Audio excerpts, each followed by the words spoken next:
Ask you good evening. Sorry to start a little topic. Can I ask everyone to please stand for a pledge of allegiance?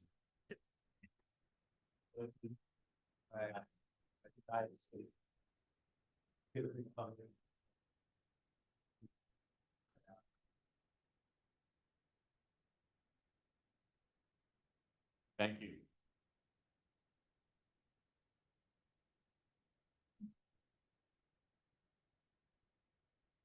Okay, again, thanks for coming out this evening.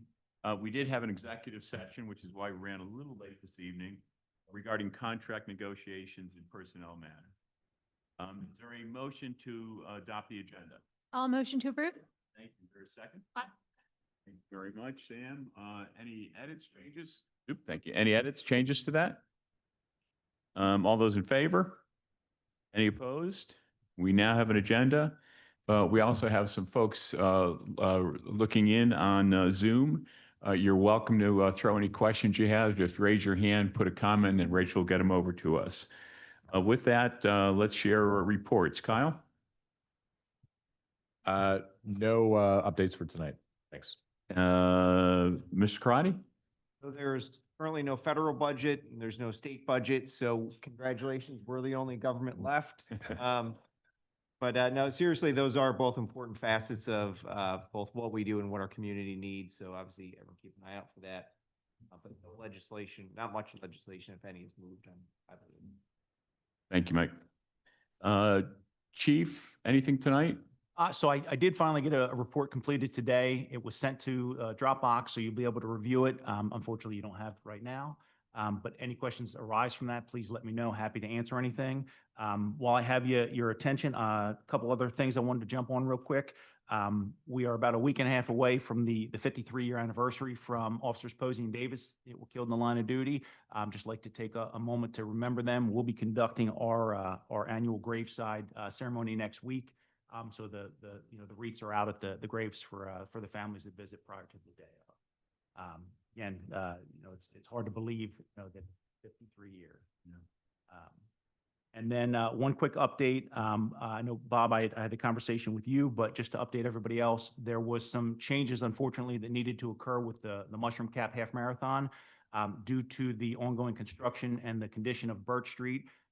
Their advisors said that it wasn't a safe enough course for them to continue with, so we've made some minor changes that really are not all that impactful. Birch Street will no longer be used. The new race course is going to actually start right at the intersection of South Street and South Broad. It'll actually go over to Union Street, go up as it normally does. It's going to then turn on to Cedar Street, take Cedar Street down to Center Street, Center up to Magnolia, Magnolia back over to Union, and then the course will flow as normal. We've checked with CAX, or our friends at CAX, and assured us that there's no interruption on service that morning. And we've worked with the race directors to re-verify and get the precise mileage in the course as well. So there's a few other changes that are occurring outside of the borough. One of them also being a bridge up in East Marlboro that was still under construction that unfortunately will not be done for another week or two until after the race. So that's caused them to make some changes there and reutilize Wollaston Road to come back in, to go out and to come back in on instead of coming back in on Mill. So again, we've published some changes with that and released that information last week. We're going to be doing some more releases this week just to make sure everybody is aware of it. And that's all I have. Thank you, Chief. I don't see anyone from Longwood Fire Company here. Lexi, anything to share from your functional area?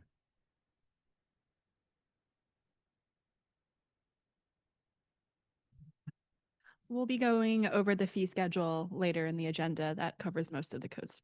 Okay, thank you. And the committees, Joel, Finance? Yes, the Finance Committee met on October 16th. We performed a review of the year-to-date financials. The water and sewer funds are being hit the hardest based primarily on required and unexpected system repairs throughout the year. As we all know, we've had various main breaks, et cetera. Planning, zoning, and codes is running a small surplus as a result of increased fees and permits through the year. We anticipate that next year we will not need to supply this fund with as much general fund funds, which is obviously a good thing.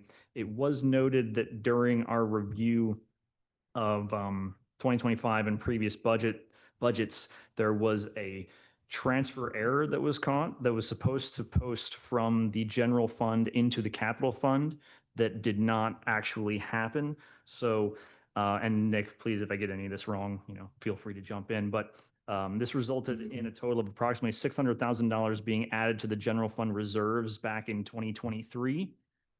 During the 2026 budgeting process, this was caught, and it'll be corrected by moving that into the capital fund as it should have been as part of the 2025 budget process. There was no reserve funds that were budgeted to be used as a result of this perceived windfall that we thought we had. And so it's kind of just re-zeroing out the funds on the budget process. But it's something that did happen and we caught, and we're fixing it now. And then additionally, bills paid were reviewed and recommended for approval. Thank you very much, Joe. Appreciate it.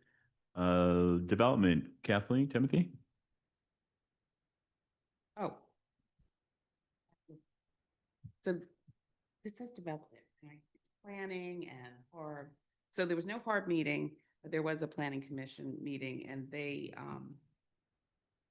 did go over the potential of sending us a revised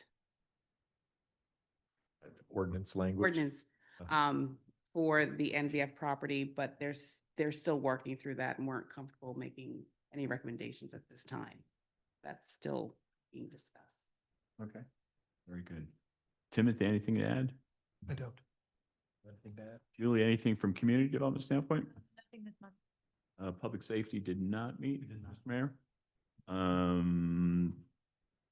Ellie, anything on fire and EMS? Yeah, I attended the Fire and EMS Commission meeting on 10/14.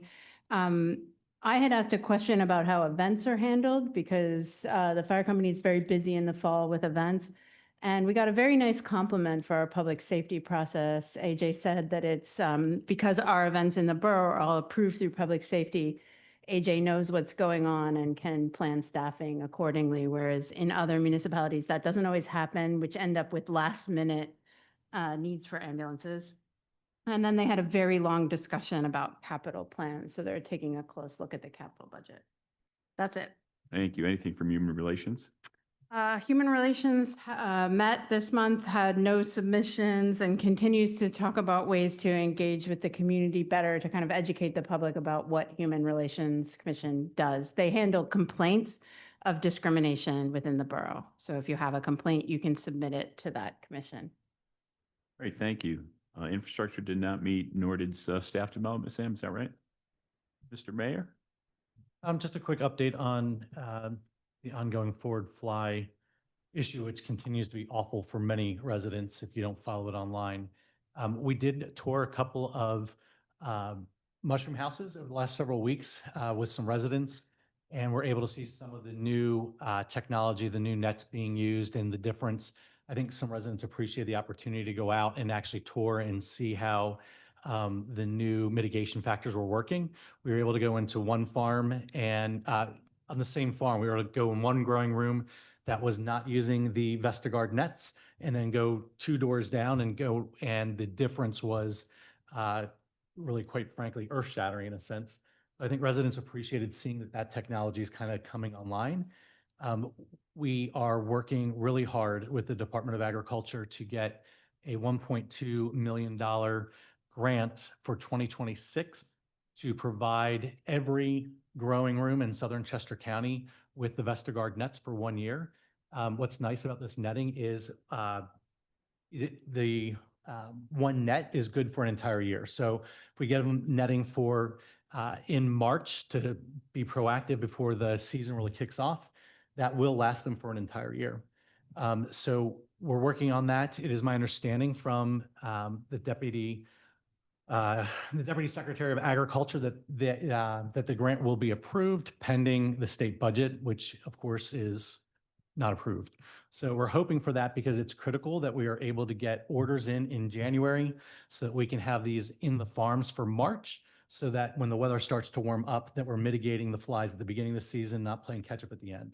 So I'm staying on top of that. The Department of Ag has been very responsive, and they're doing their best to provide money and tools and resources there. So I'm hoping that will continue to happen. Are the mushroom farms excited to see that? And I don't know if excited is the word I want, but are they appreciative of the fact that there is some sort of solution? Yeah, yes, the farms that are participating so far, so of course it's voluntary at the moment, are, the ones that are implementing it are really glad and they're reporting really good results.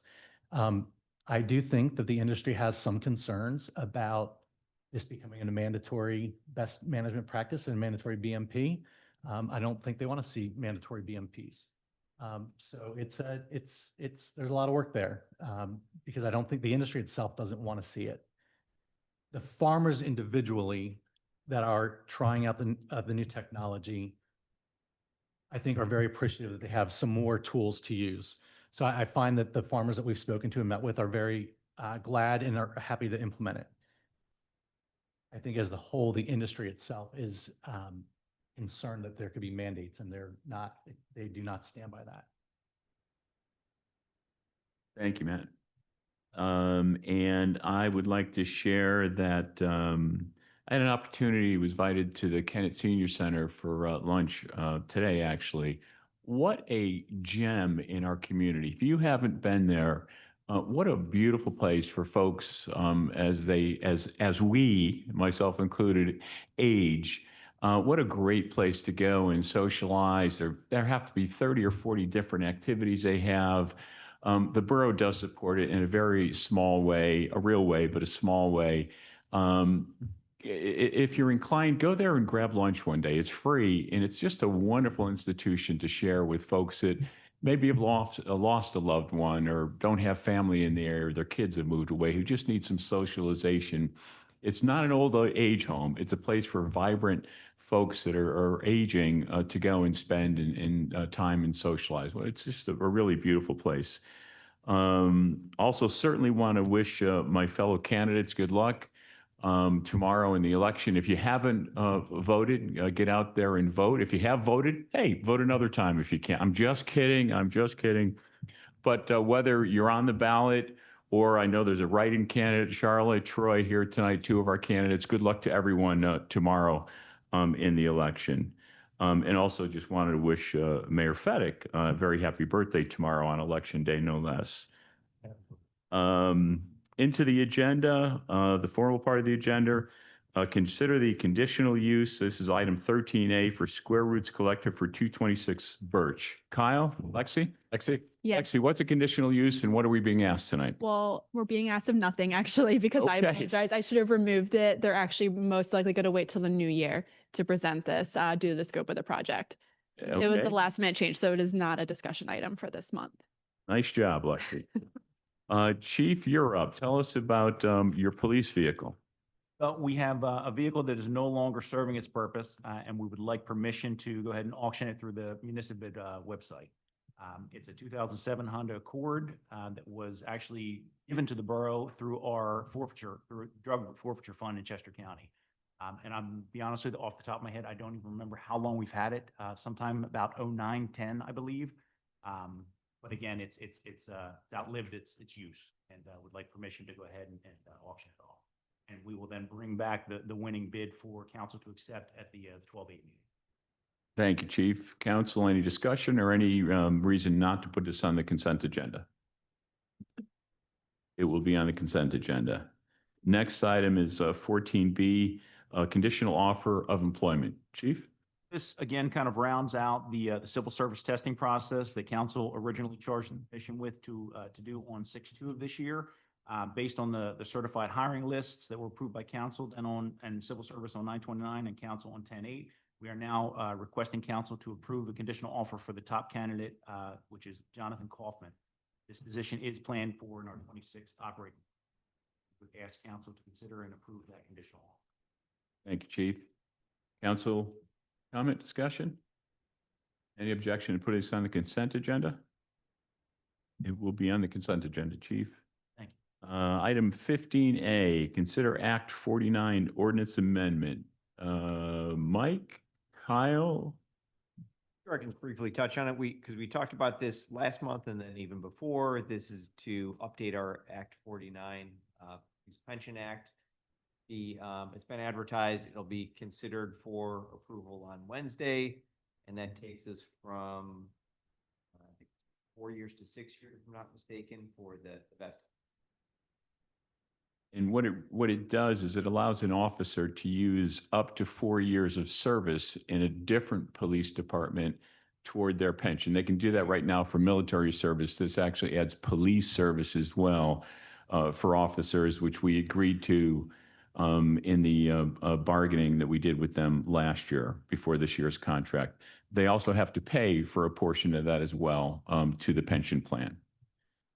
Council, any discussion? Any objection to putting this on the consent agenda? Objection. Thank you. LSA grant, Kyle, you want that tabled? Yes, please. That's item 15B. We're going to table that for this evening. Do you want it on Wednesday or at a future time? We do need it on Wednesday. Okay. Yeah, we'll put it on the agenda for Wednesday, please, Rachel. The 2026 resolution for their fee schedule. Kyle? Yeah, Lexi, can you go ahead and review that? Thank you. Okay, so we made quite a few changes which are mostly administrative, what's the word? Like, my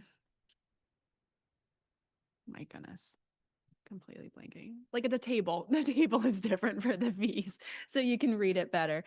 So we reformatted the administrative fees. We have new rental and commercial registration fees. We have now developed a system where the rentals will be 150 and then 150 or yep. And then if you are an owner occupied parcel, it will be 100 a unit. So if you live on the parcel that you are renting properties, you do get a little bit of a break for being a resident of the borough. We will then be making all commercial registrations 180 a unit. It used to be 150 for commercial and then 325 for offices, which was a little steep on the office side. So we're combining those, and all commercial and offices are going to be the same at 180 a unit. And then in addition to that, we will be now charging re-inspections after the first failed inspection. So before, you used to get a free re-inspection as part of your fee for your registration. However, we have a very high failure rate of commercial and rental properties where we're only passing about 52%. We're noticing a lot of people aren't looking at the inspection checklist ahead of time and waiting for the inspector to find the problems, write up the notice, and then fixing them after the fact, which is causing a lot of time and money for the borough. So we will now be charging a re-inspection fee after your first failed inspection. And that will increase, so it will be 100 for your re-inspection and then 150 for each additional re-inspection, trying to get people to really use that checklist ahead of time and do the work before their inspection. We will also be adding new penalties and other fines. So we will have late registration and payment fees. We will have failure to obtain registration licenses or UNO certificates prior to initial occupancy. So we have quite a few rentals or new businesses, commercial businesses, different tenants coming in who are not registering their properties, and we're finding that out after the fact. So now this will help hopefully increase compliance with doing their rental registrations. We will also have a new fee system for violation notices. We are spending a lot of money on back-to-back violation notices, certified mail fees, court order fees, where people are not responding to the first certified mail letter. We're sending sometimes 6, 7, 10 letters. So we are going to start charging for violation notices. So everyone gets a free verbal warning, email door hanger. And then if you are not compliant, the first violation notice will be $100. If you're still not compliant, the second violation notice will be $200. And then after that is the court citation. We will also be changing the building permit fee schedule. The previous schedule was a little confusing. There was a lot of different components versus square footage, number of plumbing fixtures, if you're doing addition, The decks were different. A lot of the mechanical, electrical were not fitting the minimums that we're requiring for inspection fees, so we were losing a lot of money there, where we were paying our third-party inspectors more money than we were getting paid for permits. So we were losing quite a bit of revenue there. So we will be increasing the minimums, not drastically. Most of the minimums are about 125 to 150 for mechanical, electrical permits, but we will now be doing a percent-based fee schedule. So residential permits will be 1.5% and commercial permits will be 2.5% of the project cost. So if you're doing a large project and you're doing multiple different components, you have building, electrical, plumbing, mechanical, and it's a commercial project, it's going to be 2.5% of the total cost. So now you don't have to do all the calculations for each individual subcontractor as long as you hit the minimums for all of them. So it kind of simplifies it and makes it so people can figure out their fee schedules ahead of time. We will also be updating the zoning fees, more of a flat zoning rate. So alterations, additions will be like a flat $75. Patios, decks under 30 inches will be a flat 200. Sheds will be a flat 175. We used to do a lot of square footage and price for those, but they're mostly just zoning permits, so they don't require too many inspections. So they don't need to have the greater fee. We will also be making changes to a few street opening permits. One of the biggest changes is sidewalk repairs and replacements will be no charge.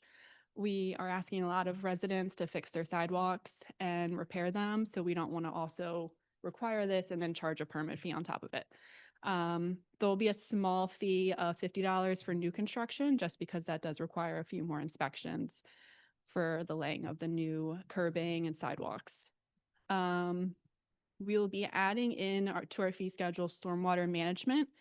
It's in our ordinance, but it was not spelled out in our fee schedule previously. So this is some in-house work and some engineering work. You have to do a waiver if you're doing stormwater under 500 square feet, any impervious coverage. If you're doing any impervious coverage between 500 and 1,000, you have to do a simplified plan, so you don't need an engineer. Those two are done in-house. And then third, you need an engineered stormwater plan, which goes to our engineers. So those are just spelling out the fees and also putting in there that if the borough accumulates any additional fees, the applicant may be required to pay those additional fees. Some projects are a little bit more complicated when it comes to stormwater. They have to go to the county, so it just depends on the scope of the project. No changes for subdivision and land development. No changes for ZHB fees or HARB fees. There's a slight change to special exception fees. So our conditional use fee was $5,000, which is very high. We weren't really sure why it was so high. So that is now being brought down to match the ZHB fees of a residential at $1,250 and a non-residential at $1,750. And those strictly just cover borough costs. So the borough doesn't make any money here. That's the legal fees, the public advertisements, all of that. Sorry, it's long. Building Code of Appeals, no changes there. Parking fees, there were a few changes. Most of it was about the layout, kind of cleaning it up a little bit. So it looks more different than it is. The biggest change is the garage, which Kyle mentioned previously, would be changing to $900 a year annually, or $1,080 a year if you're paying monthly at $90 a month. There's not going to be the discount rate or all the different changes now. It's just going to be that flat rate for everyone. Fee in lieu of parking, that's spelled out here now for the new construction, alterations, and maintenance fees. No fees have changed. It's just spelled out in the fee schedule for people to find easier. The parking fines, Chief's, Trisha that works with Chief, she just cleaned it up a little bit, took some away that aren't applicable anymore. Public safety fees, also just cleaned up by the police department. No numerical changes. Utilities and water, so getting into public works, those fees were updated to reflect the new budget proposed increases. So that's at 35%, 20%, and 3%. So you'll see those on there with those new changes. Also cleaned it up a little bit under utilities where it's not spelled out for each usage. What is that, water? Yeah, for sewer and water. Yes. Okay, for water and sewer. So now it's just cleaned up a little bit in there for the quarter prices and the minimum, along with the certifications. The certification fee did go up $10. So it was $40 when you do your UNO. You pay your UNO and your water cert. That's now $50. MIPs or MIPP and solid waste fees have not changed. Oh, sorry, solid waste did change. It was 3%. So that will show the 3% increase on that for the minimum. And I believe that is all of them. There's just a few asterisks added in throughout where it just says additional fees will be determined to cover borough costs, or the applicant may be responsible to cover additional borough costs if applicable. So that's all of that. Thank you, Lexi. Yeah. Nice job reorganizing and laying it out. Council discussion, comments? I've got a couple I'll throw out there. Late registration and payment fee, $100 per unit, plus an additional 50 per unit for each additional late month. That's on page 2. What are the consequences of not fixing things like that, or not registering? So not registering, we will have the fee. Eventually, what we could do is take away your use and occupancy certificate, and we would have to evict the tenants. That's obviously our last resort for any of that. So we've noticed previously the late fee was $25 and people didn't take it seriously. It was kind of like a drop in the bucket when you're already paying $5,000 in registration fees for some of these huge apartments. So $100 per unit for the first month late, and then you'll be looking at $50 for each additional month. And then we'll come down to it if it's about 6 months down the road and they're still not paying, we'll consider alternate consequences. And conceptually, Kyle, fees, like all of these fees, are legally intended only to cover the labor, the cost of doing it. It's not a moneymaker for the borough. Is that correct? That is correct. And to add to that, last year was the first year that we spun code enforcement, planning and zoning off as a quasi enterprise fund. So it's a big word. What it means is it's supposed to sit in its own world. So when you pay for a parking ticket, it goes into the parking fund. It can't then go out to cover some tax revenue. And when you pay your sewer fees, covers actual work at the sewer plant, and that's required by state law. So we've spun this fund out as a quasi enterprise fund because it's not legally required, but we are requiring it to function that way. So it's a long way of saying, yes, when you pay into these fees, it's covering the cost of our staff that then goes and does that service, because the thinking is that it benefits those that have properties available to rent, and the average taxpayer that may or may not have that. We're trying to take as little of the general fund money to go in to supplement that fund. So last year, it took more to cover it with more fees. It's less now. And candidly, it would be even this year if not for us starting the comprehensive plan. So the goal is by next year to actually be operating on its own and be self-sufficient. Thank you, Kyle. Nick, sorry, on page 1, I missed one. The e-check convenience fee, is that an ACH? What does that mean? Yes. Yeah. Sorry. Yeah, it is the ACH. And then we do waive it for permits. Okay. Many companies nowadays, because so much is going on with e-commerce and just electronic payments as opposed to checks and processing and timing, is that something the borough has considered to waive or to reduce the ACH fee to encourage people to use it and get cash in-house quicker? That's why we waived it for permits, but Okay. I don't know. We've had discussions about that in the past, and couldn't come to a solid decision on what to do about that. But we constantly evaluate that, and I'm sure we'll we'll take a look at that again. We have to do a lot of research to see what kind of volume we have in terms of transactions and actual dollars that come in through that process to see if it would be, fair for everyone involved. So we'll continue to evaluate that. Fair enough. Thank you. Lexi, page 3 zoning permit, shed and fence at $175. That seems high. Is that how much time it takes to inspect them? Yeah, so it requires a zoning permit where we have to verify with the applicant their site plan. We have to look at the ordinance to make sure their setbacks, a lot of staff time there. And then we also do have to go out and inspect. It's a lot of back and forth with the applicant for the zoning. Okay. Bear with me. Chief, page 7, parked against traffic flow. Well, I only know this because I paid that fine once. So you can't park against traffic. What's the logic?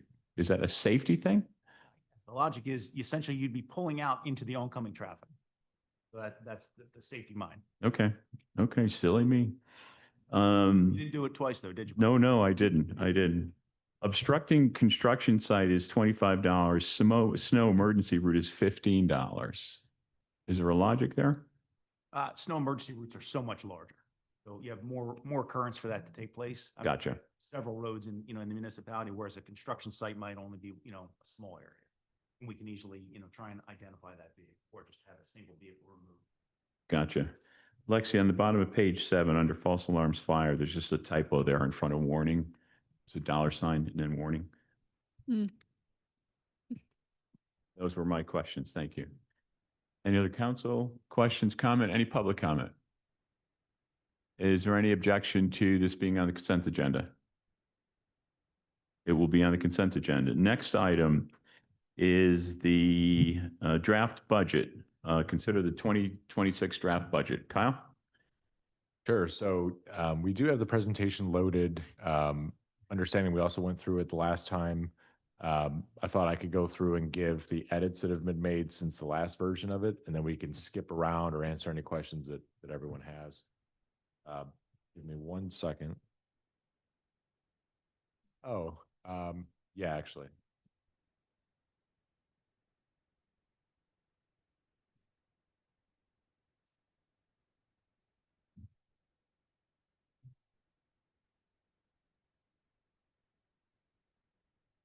So again, we did go in depth. If anyone wants to see that, you can access it.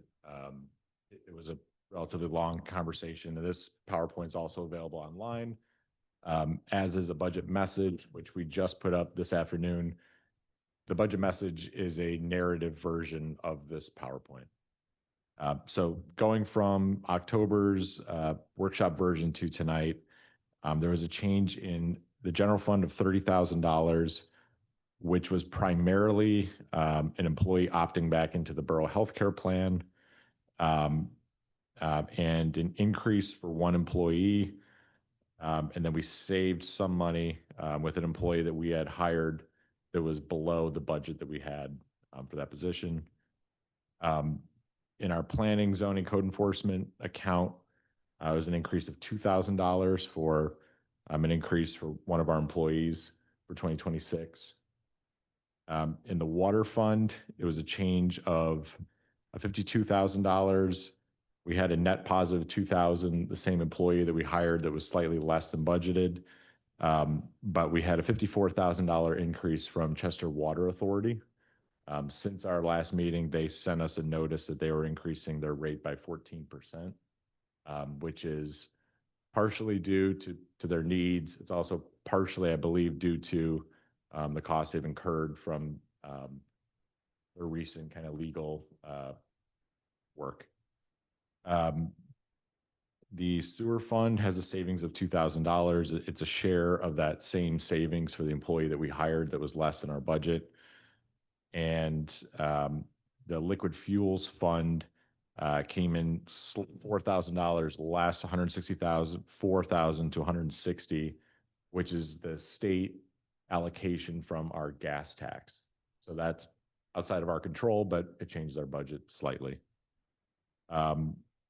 Of note, I think equally important are what items are still out there that are unclear, that we've taken our best guesses at, but we just don't know them yet.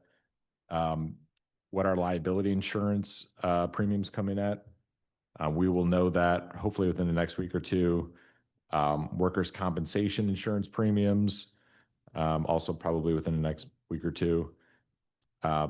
Tax assessment, so it typically comes in the second week of November from the county. So in all these items, we try to budget conservatively. We take our best educated guess. It is still something of a guess. And health insurance premiums, we are still waiting on those. So though the health insurance premium is probably the largest risk of the group just because of the size and the impact. But again, those are the changes as well as the outstanding items that could further change it before a final vote. Thank you, Kyle. Council discussion, comment?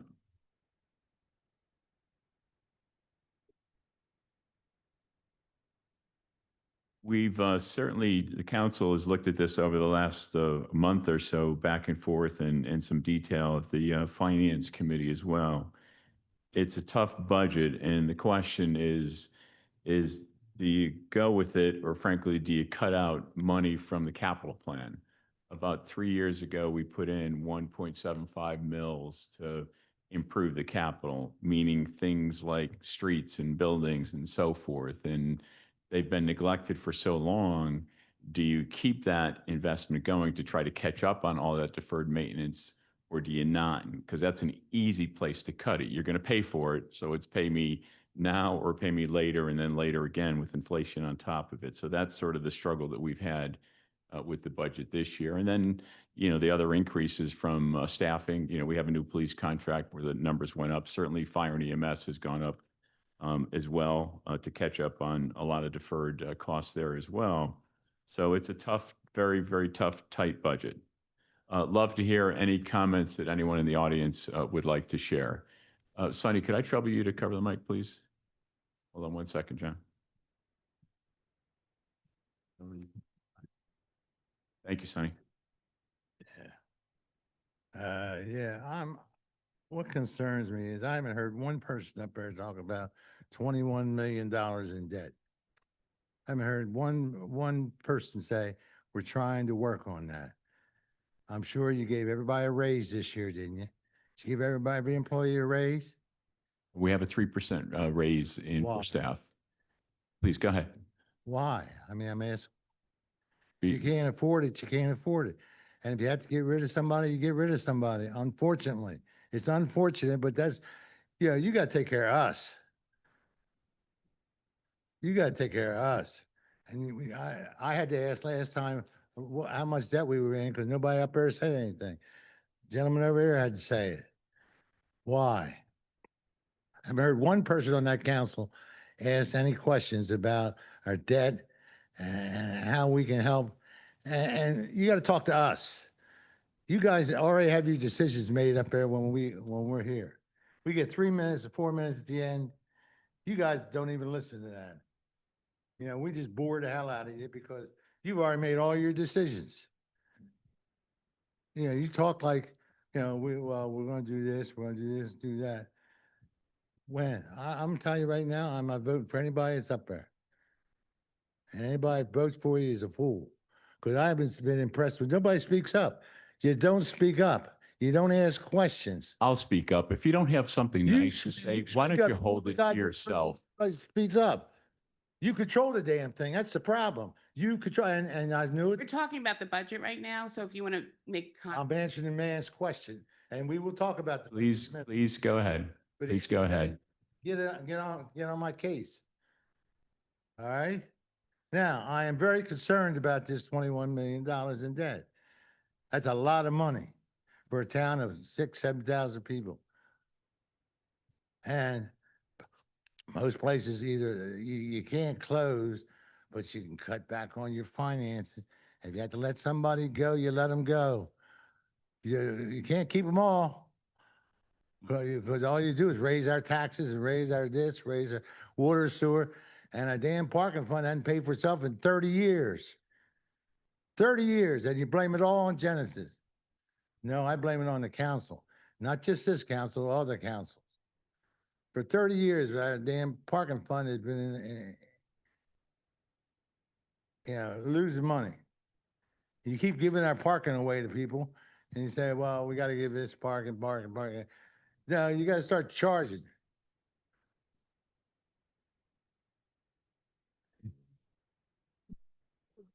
Barely make it, John. Charlotte Watson, 523 Magnolia Street in Kennett Square, Pennsylvania. Couldn't say it any better or worse. Bottom line is, that was a poor rendition of a budget introduction. We don't know no more today now than we did last month when we were here. And I would like to see more specifics. You just had proposed 2026 up here. Last time we had an empty pie chart as the introduction. I made note of that. John's right. And 21.5 is a little bit slim on our debt. If it's paid or if it's on your desk, it was still debt passed on to the taxpayers. And I calculated to be between 21, 25, and maybe 30 million. That's been funneled through and put at the expense of taxpayers. What's on the desk or what's off? We're still sitting in an empty building. We have realtors making contracts and signing them when they shouldn't, and now we're in debt.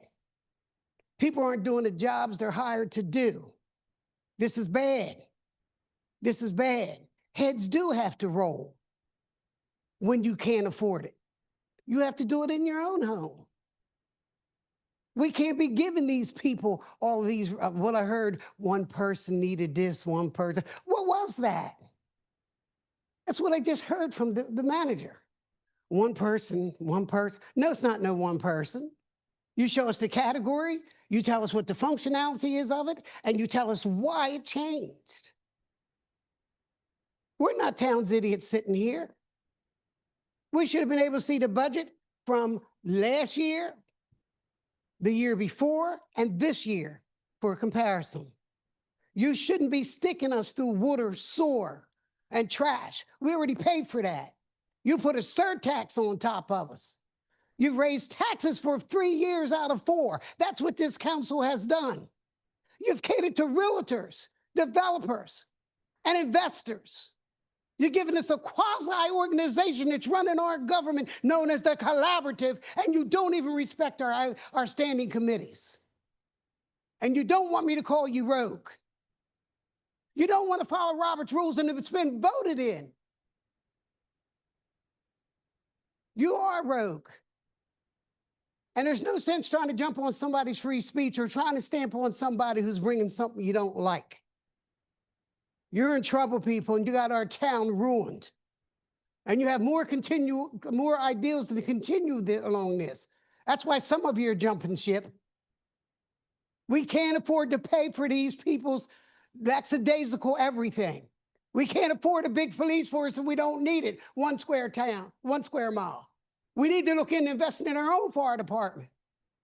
That was the plan of many smarter councilmen than you people up there that saw the future. I've been coming here 40 years, hon. So I know what they said. This is where we have to move. We own our own fire department. We're defending on somebody who don't even have one. Looks so darn small, it's a crying shame. Thank you. Are there any more constructive comments? How are you gonna give a longer presentation? I can. It would be the same presentation as last time, but I'm happy to do I that. think they want to see that. Let's just do. Troy? Did, Yeah, Troy Thompson, 612 D Street. Thank you for entertaining me at the last Finance Committee meeting. One of the things we had talked about was when you have a budget, and I talked about what I did in the private sector, you usually have an O, an R, and a watch list, opportunities, risk, and watch list. Have you guys given any more thought to that? Because again, that's a static thing. This is a dynamic environment, and thank you for sharing the $10 million of grants, but I would also want to understand of that, where we have that dependency is that a reliable source or is there any other conditions? I can talk to that, and I can also talk to some of the debt questions because they're fair questions. So we particularly called out some of those premiums because they are a risk in this budget. Okay. You know, candidly, the risk for our budgets is always going to be operating increases and how that compares to development and the trade-offs for new development and the costs they bring and the sort of issues that they bring. So that's really the main thing. The positive about our capital spending is that it's proactive. So if we choose to fund capital, then we're choosing to do that. And there's much less of a risk that we come in over budget on that because it's a proactive thing. So, you know, for example, this year, one of the issues with our water fund is that we had a couple water mains break that we then had to fix because once it's broke, it has to be fixed. So to your point, the opportunity is, can we get that fixed before it breaks? The risk is it breaks. It's, you know, a couple of years ago was Christmas Eve, right? It has to be fixed. Yep. And then your costs come where your costs come. So does that answer? Yeah. Again, I think when I looked at it, because you gave me a copy, Sure. that was the part I was struggling a bit, is to understand degree of confidence on that number Mhm. and what has an upside or a downside, or we need to be watching it and get an update from you guys every month to know it's starting to go in the ditch. Mhm. And I think that gets back to what he's saying. If it starts trending in a unfavorable position, we want to know what are the trade-offs of what we can stop, even down to the grants. If we're a participant where we're funding part of the monies and we got a grant, let go of the grant then, if it's going to result in the borough paying additional funds out of pocket. So a couple points on that. One is the annual financial report that our committee built a couple of years ago. It does show the year to date, how it compares to last year's and the percentage. So that's a really good metric. I'm sure it could be improved, but it's a good metric to say if you're at 80% 6 months through the year, there's something going on there. So that's what we use internally to sort of identify where issues are. Grants, you'd never want to bank on them to fund anything. So that's why we treat them for capital, because it's always, if we get it, then it's great and we fix proactively. If we don't, we're not assuming grants for employee salaries, right? Okay. So you always have to do that as a nice to have, but not. Okay, so none of those are really discretionary. That's It's right. all or nothing when it comes in. That's Okay. right. And then the last piece was we added grants. We integrated that into our capital plan this year intentionally so that we plan ahead on which ones we're going for. A, just to make it easier on everyone that we know 6 months are going for this grant. But B, it's intentionally to make sure that you never want to chase grant dollars. You always want your capital strategy to lead it and you fill in grants that fit. A lot of times it can be alluring to see a grant that you can get and you get it and you sort of work backwards from that. So we want to be very intentional. It's project first and then grants that can fit. Yeah, the grant part kind of triggered me. What Bob was saying is, you know, we either pay now or pay a lot more later sometimes if it continues to deteriorate. And when I started looking at that grant list, there's stuff around streets, sidewalks, and so forth. So I just want to make sure that the overall amount of grants we have, I think we had talked about this, is once you hit a certain limit, the funding sources say, hey, you've already gotten your fair share. We're going to wait for that to come down before we grant you additional grants. So that's something I would also like to have a perspective on, that when you come up is, when do these things trail off that we can start really applying for another grant for the items he's saying is falling apart and we're not really covering that. Yeah, we could Got it. develop that. All right, thanks. And then just to answer some of the debt questions. So 21 million, the important thing with debt is that it's secured against assets, because there's a good argument for generational equity that you not take all of the pain currently to fund something, right? You don't want to generally pay for a bridge today. It's going to last 30 years. It should be paid by all the people using it. Over the last couple of years, we have been very intentional to not take out debt. We took out $4 million as a bridge loan against secured grants to do this building and Bird Street because they're reimbursement grants. So you can't do the project without cash to fund it. So the plan is to pay that off next year to retire that. Another plan is when and if we are able to sell space at this building, that will go towards retiring some of that debt as well. So the debt is primarily sewer plant improvements from a couple years ago. The Birch and Police Station Bridge that I mentioned, that bridge loan. The parking garage has some debt remaining on it that expires in 2031, and this building. So in all cases, it is against debt, but it's not minimizing, that we think about debt. We do. We still have to pay. We do, but if you look at the last, say, 6 years, we take out substantially less debt than we have previously because we're trying to use grants to cut into our capital deficit as opposed to financing that over time. Are there any other public questions or comments? Can I have a comment? I just want to say, I really take offense to the statement that we're not paying attention to debt. All of the work that I've done over the last year and other members of council to try to figure out how to sell portions of this building is intended to retire debt. So, this is one of the main reasons I came on council was to think about that, and hopefully we'll have some success with it. It's frustrating to say that I'm not thinking about debt when I've put. Pardon me, one second. Fair. That's a fair point, John. I'm sorry we haven't discussed it, but all of the effort to figure out what to do with this building and to sell portions of it is intended to retire some of that debt on the building. Matt? I just have two comments. Number one, if you have not, on the borough website, you can go back to 2020. All the budgets from 2020 onward are on the website. If you look at the budget as prepared for 26, the proposed budget, it's 20 pages long. It's completely line item detailed, and it has right on there 2023 actual, 24 actual, 25 actual, and 26 proposed. So you can compare the last 4 years all on that one single spreadsheet. If you don't have it and you'd like to take one home with you tonight so you can review it before Wednesday's meeting, I'll be more than happy to walk downstairs and print copies out for you. They are on the website, but it does compare the last 4 years are on that line by line, and the 3 years prior to that are on the website, so you can pull them.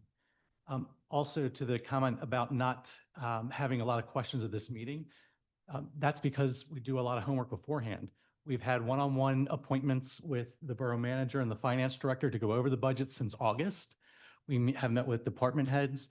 The finance committee meets. So we know when I get here, I've done my homework. So the only thing that I'm generally taking into consideration here is public feedback, because I've done everything. I probably already spent 15 hours on the budget asking questions and sending questions and reaching out to the finance director. So we are asking questions, but to show up to the meeting and not already have done your homework and know wouldn't be the right way to use your time, right? Certainly, I can appreciate the perspective of we could share more about our concerns regarding debt. I personally spent a significant amount of time this year working on ways to sell off part of this building. We met with multiple users. I mean, maybe 18, 20 meetings, 30 meetings on there to look at ways to sell the building. So we spend a lot of time doing that. And I'm more than happy to meet with anybody at any time that has a question for me personally, but there's a lot of work that goes in long before we get to the meeting. Right. And so that's why there's not as many questions. Thank you. But we're not, I just want to be able Yeah. Discuss it and argue among each other in public. You never do that. You never. Mr. Thomas, I appreciate that the deliberations, let me finish. I appreciate that deliberations prior to votes take place in public, but your question was, why don't you even ask any questions? I've asked all my questions before I got here. Feedback here, so I can feed off of it.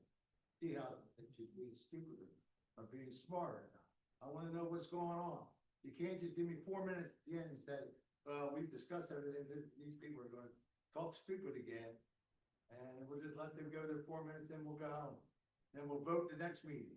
That's how it goes, that's how it seems. Is there any other public comment? Kyle, excuse me, you already had your time. Kyle, there's no action. Is there any action here this evening on this?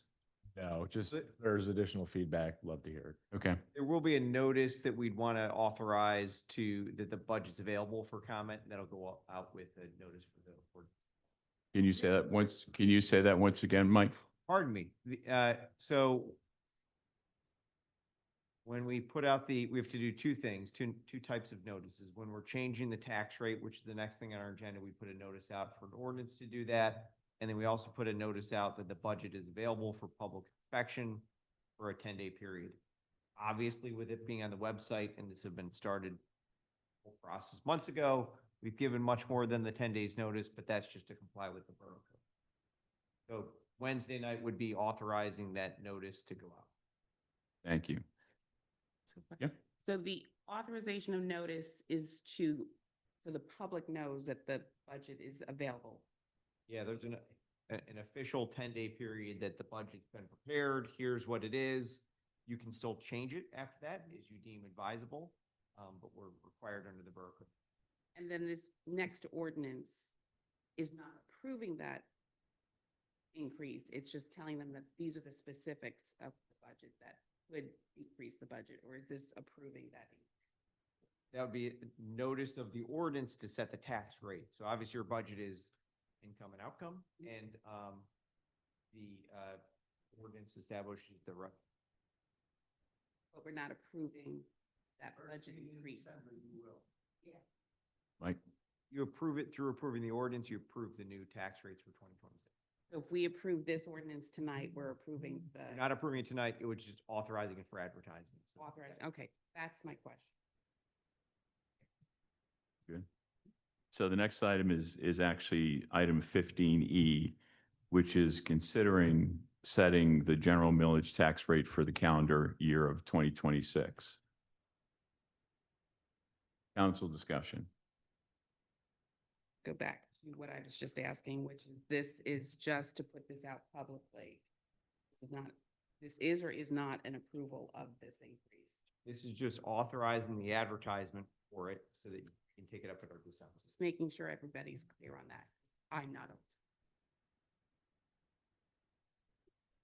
So council discussion, comment.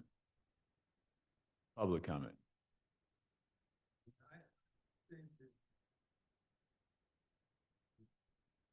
You don't understand. They're gonna approve it. You're gonna approve this in the first week of December. In other words, you're gonna advertise it starting when, tomorrow? That the budget's ready to look at? For you to look at and for us to still continue to talk about. We still have a meeting Wednesday night to discuss all this as Yeah, well. but you guys don't discuss anything.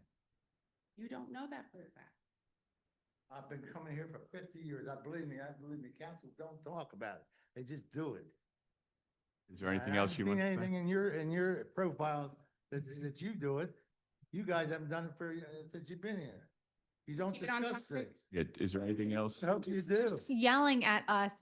How do we have discussions with you when you're just yelling at us? We talk all the time. I think, Each other. yes, Close yes. door. But I don't have to explain every it. detail Yes, that you I do. decide to do. Yes, you No, do. I don't. According No, to I you don't. do. No, I According don't. to law, you do.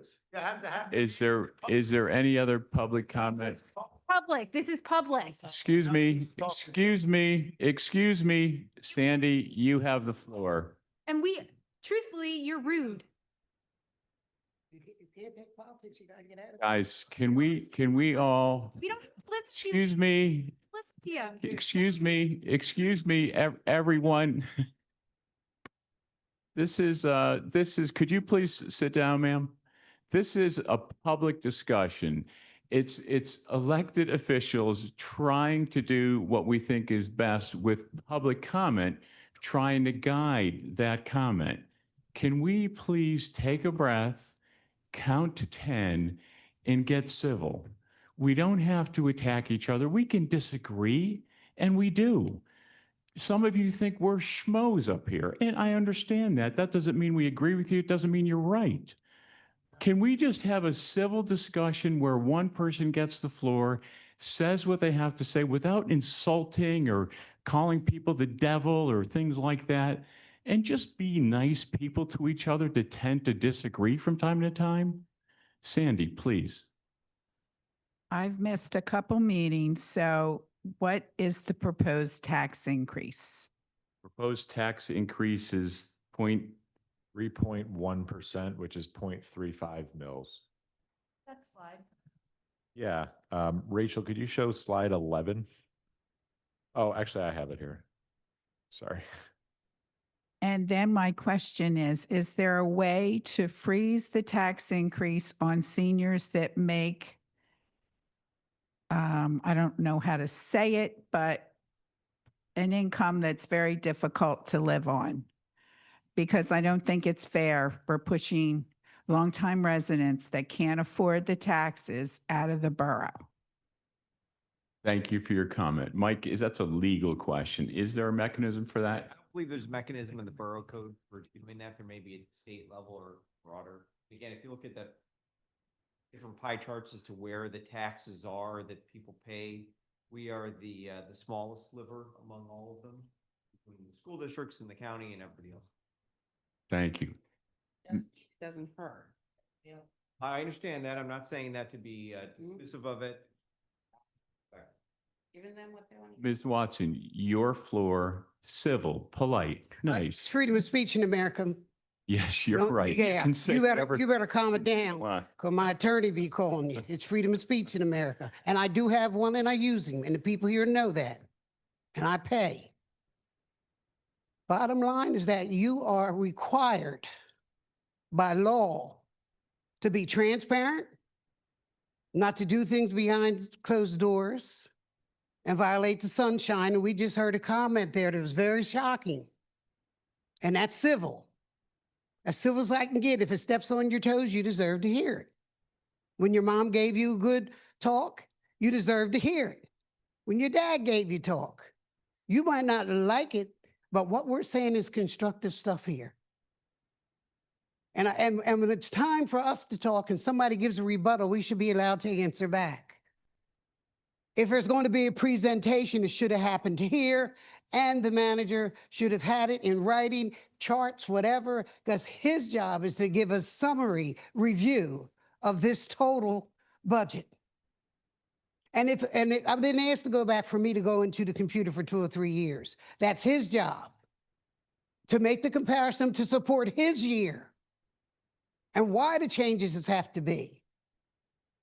And there's a lot of changes on there, I understand there was some tuition reimbursement. What for?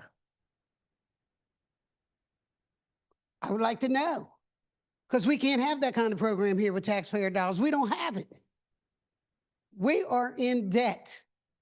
And this budget will go through. We know the process, Ms. Kakamo. Come on, it's okay. I'm out of breath, babe. Kakamo. We know the process. We've been here 40 years and more. We know that the first thing you're going to do is introduce it to us. It'll be preliminary. And then you're going to call for the vote of when you set the timeline. I just told somebody today, I thought it was 30 days, but it's 10, of when you had to make a choice and, it can stay out there. And there's more things on than the internet. Some people, and I don't want to read the whole budget, but you're supposed to give a detailed synopsis, and we haven't had that. And to sit here and think you're going to insult us by telling us crazy stuff, and it's our money, you got a problem. I won't be civil when it's my money. So there's no sense you keep on thinking you're going to change all the laws, increase all the fees on people, water, sewer, tax. Then you had the library come in here and hurt us, and you ushered them in, and you could have held them off a little bit yourself. We let you go. We let you do anything you want. And we've been telling you. And to think that you're not paying attention, I know the budget's probably worrying you, but I know, do I say your name right? Miss Fate? Is that your name right? Fight. I know you probably might be worrying in that vein, But the bottom line is that there's so much more to worry about in this, and it's not being said. It's more than this for that debt. And it's not even being you getting concerned with one another. And that's the big thing. And you let one man sit here and dictate to you for 4 years now. We've been watching it. We've been listening to him, but he don't want to listen to us. And we've been listening only to him. Only to you. That's not fair. He might be president. He's only in charge of standing over the organizational structure. He's not in charge of you. He has no more autonomy than you do. Your peers. Cut him down. Tell him where you're going to get off. I just found out that loan that the police station got was $4 million.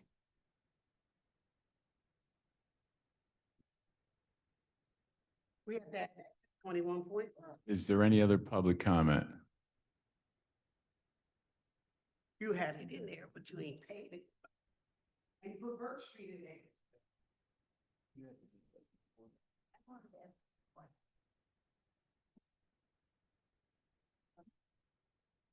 I say they might let me. Hi, Judith Venice, 310 North Broad Street. I don't think I need this. But there's folks that are, It's just a question about the agenda. Are we talking about the tax rate increase right now or not yet? yes, we are. All right. And my understanding is it's going to be 3.1% on our property taxes. And, okay, so has the township budget gone up 3.1%? If it passes, the general fund will, yes. Okay, so they kind of match each other because you're spending more, we're paying more taxes. Okay, who gets this? Thank you. Is there any other public comment or question?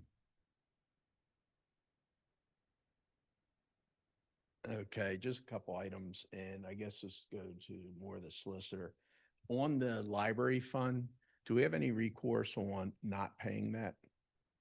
The library fund tax that was put through with a referendum, that's not Correct. something that the or approved or didn't approve, that was a referendum and we're required by law to pay that through, so.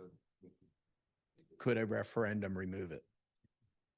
Because I looked at the, Suppose it could, but I don't know. That's not really my or the borough's bailiwick. The people, through Okay. the referendum approved it, and so that's what it is, what it is. okay. That was voted on last year. Oh, I'm very aware of that. But I'm asking council and our solicitor, is that something, because I looked at the fire and the EMS commission and we backed ourselves out of that equation. It was not a referendum. This was a referendum. But again, if you're looking at that and they remain flat, you know, what are we going to challenge that budget, or do we have any recourse of removing that out of? Well, in the first 2 or 3 years, that was something that we controlled and we did back out of it, and the library did not like that. So the library put it on the tax roll voting and got everyone to vote that they're going to pay. Yeah, I got that. I'm asking, how do we move forward? Because when I go to the library, I look at the parking lot and 2/3, 3/4 of the license plates are not the town. They're not Pennsylvania, they're Delaware. So we gave up a taxable parcel that is now exempt. And on top of that, we pay 20 mils. And I look at emergency management, that's more where I want to put my money than the library. I've been in there, the kids running around, it's a zoo in there. So I'm just asking, nobody here has a path forward of evaluating that or considering that? No, I guess the legal question, Mike, is can you reverse a referendum? I assume you can have a referendum to defeat the prior referendum. Suppose you could, but that's Yeah. not the borough initiating that. Yeah. And it's 0.2 mils, not that it's not real money, it is, but it's 0.2 mils. Yeah, Yeah. yeah, but I'm looking at the overall increase of 0.35, and again, Yeah. talking to seniors, you know, you mentioned you're Yeah. creeping up in age, so am I. I'm on fixed income now. Surprise, surprise. And when I look at that, Yeah. there's people in this borough that can't pay that. Yeah. So that was one question. The other question was around the emergency management. Well, really what we pay for fire and EMS, that contract runs out in 2026. Do we feel comfortable 2026 rolling into 2027? We're not going to have another step function and do another millage increase, or has that even been looked at, or is it just roll the dice at this point? I think if you're candid and you look at the trends, they're not going down. I think the likelihood of the fire and EMS service trying to get an increase is quite good. Do we know what kind of millage that might come out to or anything else? They at don't, this they point? don't know. Ellie tends to join the Fire and EMS Commission meetings, and they don't know what the budget is for next year Okay. yet. All right. Okay, thank you. Yeah. Is there any other public comment? Council comment? Just to add to answer Troy, they're working on a 5-year capital plan, but it's really tough because the prices of equipment are like increasing at really rapid rates. So the commission itself is trying to put together a 5-year capital plan, but it's really in flux. Do we have any idea from the state, because that's already in the Senate hearings at the federal level around the consolidation of the investor groups that bought out all that equipment? Do we have any idea? Because that's our most volatile part of that whole budget. Yeah, I've been tracking it. Other people on council have been tracking that issue in Congress, and So if yeah, we're Betterment really or anybody else. at the mercy of what Yeah. actually happens. So, Okay. yep. Sorry. I mean, Troy does bring up a good point about the library. It would only create a 1% increase in them, right? We did away with that. Yeah, but what we're saying though is passed by referendum, so we can't just not fund it. Theoretically, another referendum could undo it, but at least as it is now, we can't not fund that.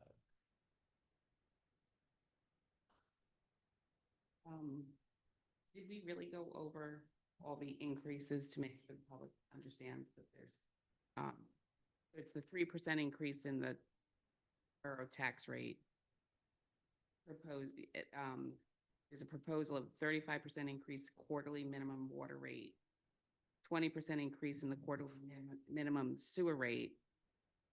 And then most of you don't use the garage, but if you did, there's a 7% increase. Just so we're clear on what all the increases are. So we're gonna hit with the tax rate and then your water and sewer. We did do that presentation at the last meeting, but I'm happy to review any of it. I think the people here would like to see it reviewed. My assumption. Up to council, I'm happy to do either way. I thought you were gonna do that before you gave us that rundown. Okay. You want to see those slides? Yeah. I think they want to see the slides. Sure.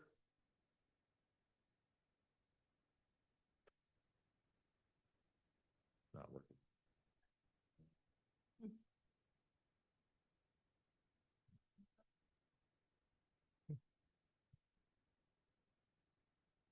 Yep, that works.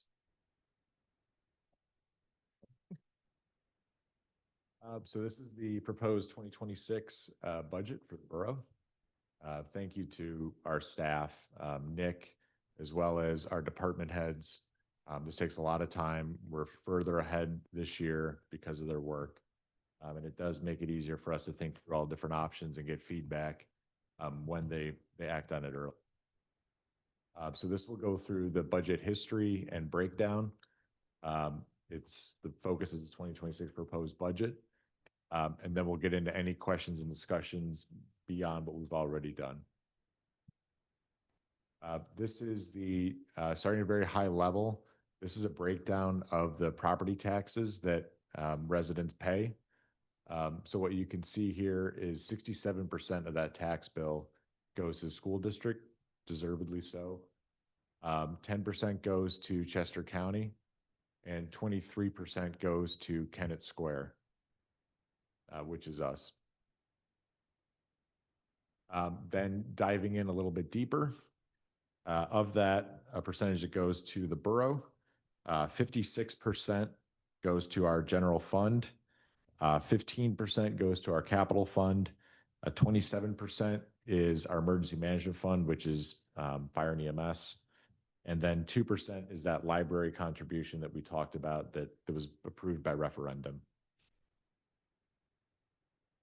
Taking another step in, so the main item from the last slide was the general fund. Looking at our general fund closer here, you can see about half of it, that dark green on the bottom right, is policing.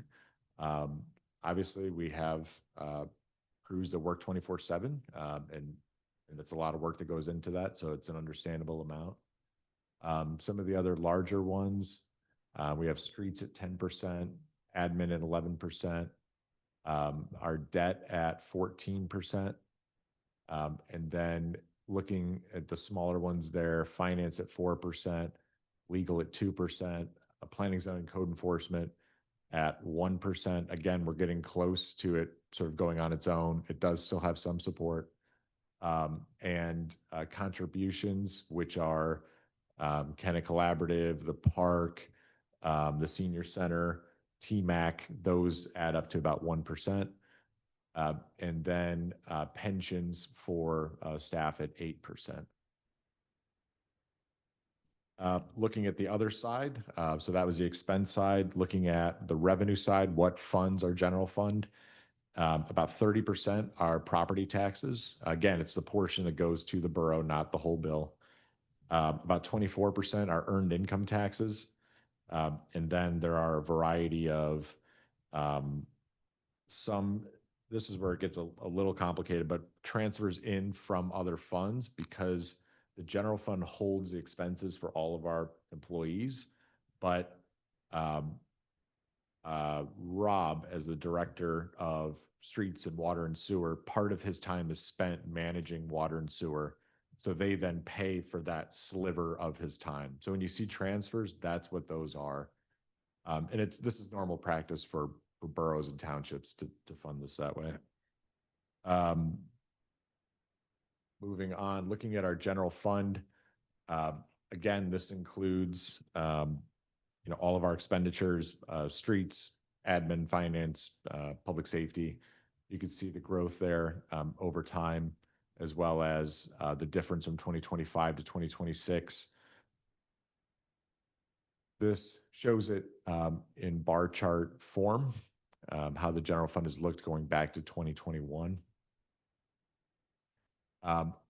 This is a very rough sense of where your tax dollars that go to the borough end up. So some of these are in different funds, and they have to be that way in some cases.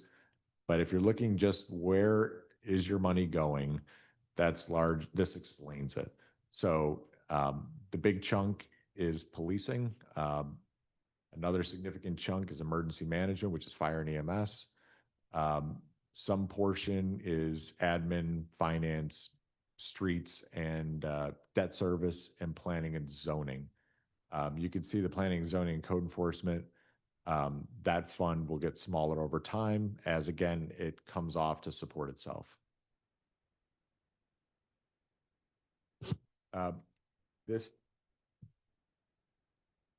Sure.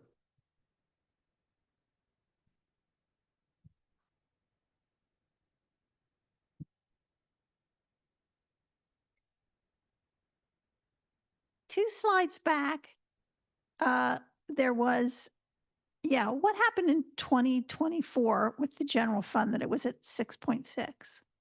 And then you successfully dropped it to 6 and 25. So Nick, I believe, correct me here, but I believe that was cash coming in to pay for our project, our bridge loan. Is that? Yeah, more precisely, it was in 2024, we recognized the revenue that we received from the federal government during COVID, and we applied that revenue to our police station project in the 2024 year. So it was kind of a one-shot situation. Thanks, Nick. Thanks, Carrie. Looking at this, we really tried to distill again where are the changes coming from? What's changing in our budget? To Troy's point, what are your risks? And these are the four main ones. The Genesis properties were reassessed this year because they've been vacant. That impacts everyone who collects property taxes, the borough, the school, and the county. So we lost about $100,000 in revenue. For perspective, 1 mil gets about 270,000. So, give or take 35–40% of a mil was because of that. We fought this reassessment, but without anyone in the building, they were successful. Secondly, we have changed the way that we handle transfers. So we are now transferring in $181,000 less into the general fund. That means it's staying in the various enterprise funds. The reason for doing that is that we think it's more accurate based on revenue that we get from the state. So we've reallocated some pension revenue from the state back out into the funds. But the gist is it makes our job more difficult because fund that's paid for by taxes has a negative hit of $181,000. So we're trying to do right and account the correct way or what we think is the right way, but that's where it shows up. We have increase of $313,000 in policing. We have a well-managed fund. This is not large requests. I think about 23,000 of that was actually discretionary. The rest was either contractual increases or even employees opting into the borough health plan that previously were off it. That's a commitment that we made to those employees, but it's a cost nonetheless. And then lastly, our fire and EMS cost went up $77,000. This is following our negotiated contract of late last year, which we negotiated 5% last year and 9% this year. So that $77,000 is that 9%.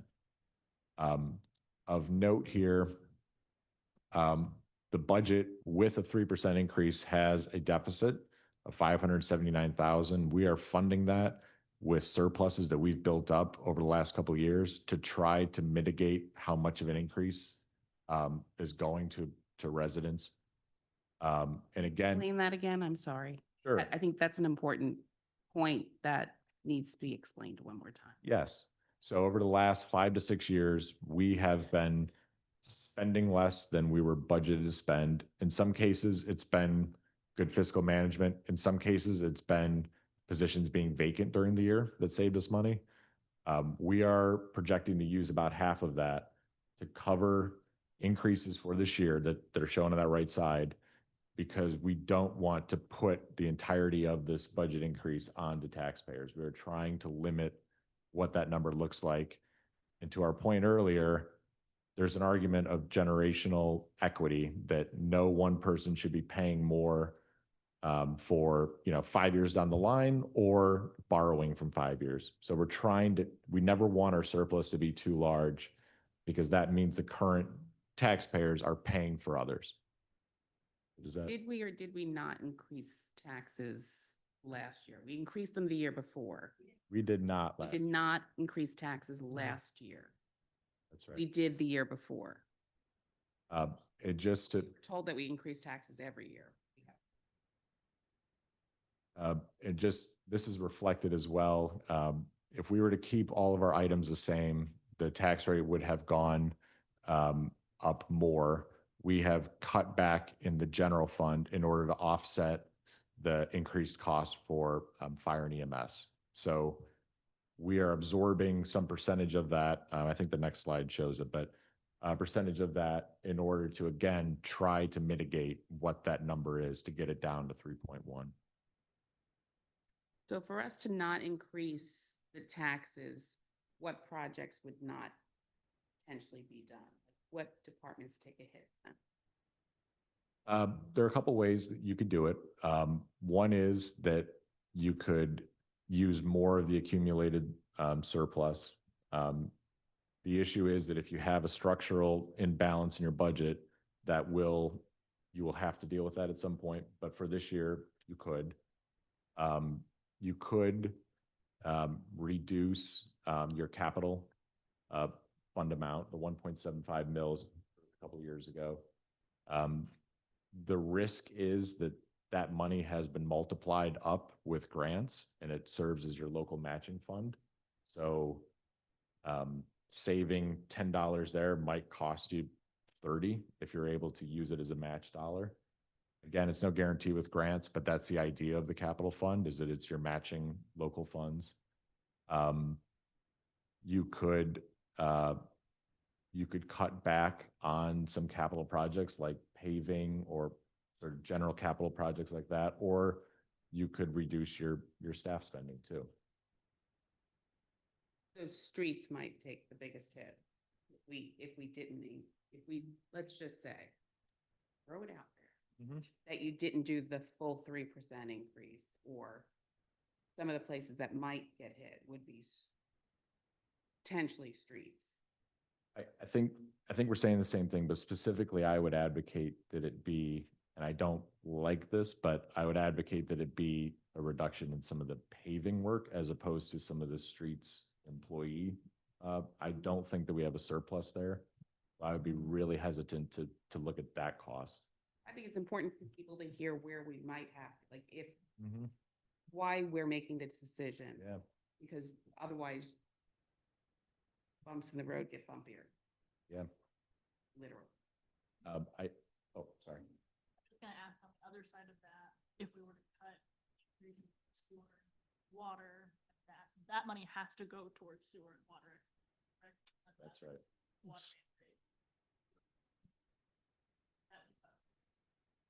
It would, yes. The more nuanced answer is that the general fund can send money out to various enterprise funds, but it can't go back the other way.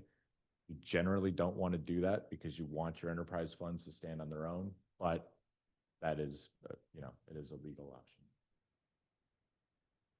And what are the big projects in water and sewer that we need to be focused on? Sure. Rob, you could speak to that better. We have a race street where there's actually a 2.5-inch galvanized line up there feeding all those houses. And actually, when we touch it, it crumbles. So we have it very gingerly patched together. That's one. We also have the water line that's crossing the creek over at Hanson B. Nixon that's been exposed by the creek, and it's been that way for about 3 years now, I believe it is, because we were waiting for funding on it. That's the two that come to mind right away. What's with that? The risk with the one going across the creek is that at some point it either freezes because of winter or it snaps because something comes down the creek, and we flood the creek with chlorinated water, which would be a hazard. Wouldn't go well with DEP. And then are there sewer projects that we need to be focused on? Sewer, what we're trying to do in most cases in the sewer is the relining, trying to keep what we have and reline it where we can see that structurally it's still relatively sound. Minor cracks in it or minor deformities are okay. And so the lining buys another 50 years on that main, and it's much less expensive than main replacement. Does the sewer plant need any upgrades? Yeah, the sewer plant, well, we all know that the sewer plant's coming up with going to need an upgrade. We actually, and it's showing over at the plant. We have to very carefully balance flows because our water flows haven't increased, but our organics have. And with the amount of organics that we have coming through the plant now, if I don't want to get too technical in there, but if we don't balance it correctly, we do not get the treatment that's needed. So every day we evaluate as to what the flows are on each side of the circuits. You're welcome. Any other council comment? Is there any objection to putting item 15E, the setting the general millage rate, tax rates for 26, advertising of them, not passing them, advertising them on the consent agenda? I'll approve. Next item, consider the condominium agreements. Kyle? I'm actually going to defer to Mike to. I can jump in. So Okay. The, there's nothing really for the council to approve. We just want to reissue the updated drafts of the condo documents. I went through it and made a whole bunch of red lines to it to both correct some things and clean up some things from the initial drafts that were prepared and circulated. So that's what these two documents do. They clean up, for example, there's some errant references in the initial drafts to other counties that we're not in.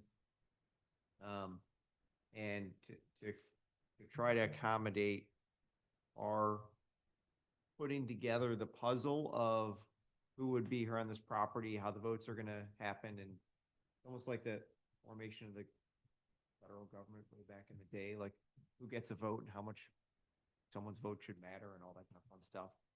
But that's all cooked in here, and everything's redlined for anyone to view and comment. And it's still a working document, and it's not one that will be necessarily approved by borough until we're getting to that stage of picking the folks that would be awarded the bids, because there may be changes that are necessary based on who's selected.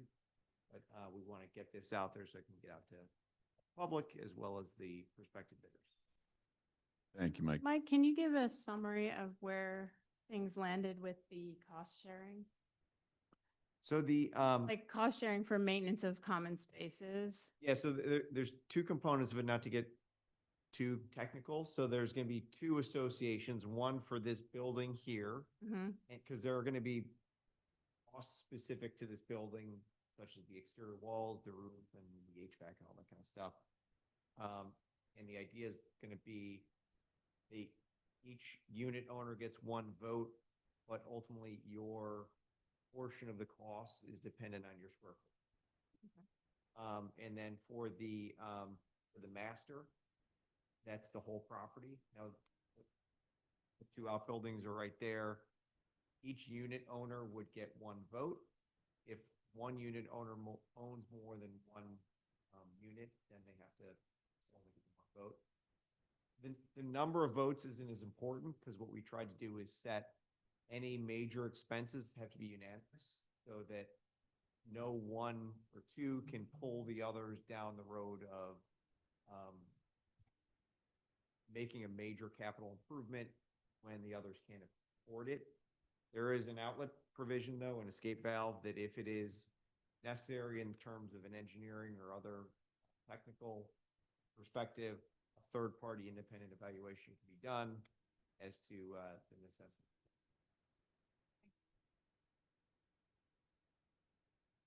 A number of council members actually have reviewed them and made comments on them. If anyone else has comments, please bring them to Kyle's attention.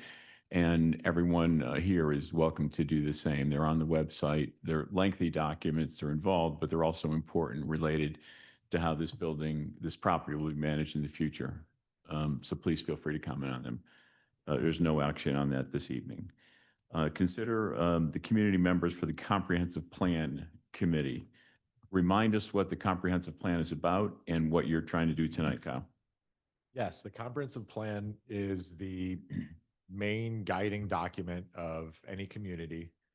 It's supposed to be updated every 10 years. We're at a couple over that, 12 or 13. This will have significant public input. So it'll be council meeting discussions. We've already had one. Regular planning commission discussions. We'll have public sessions where things like you can do green dot voting and you can come up and talk at a booth. We already had one session at Clover Market some time ago. We filter for whether people are residents or non-residents. We take the feedback, but we want to know which it is.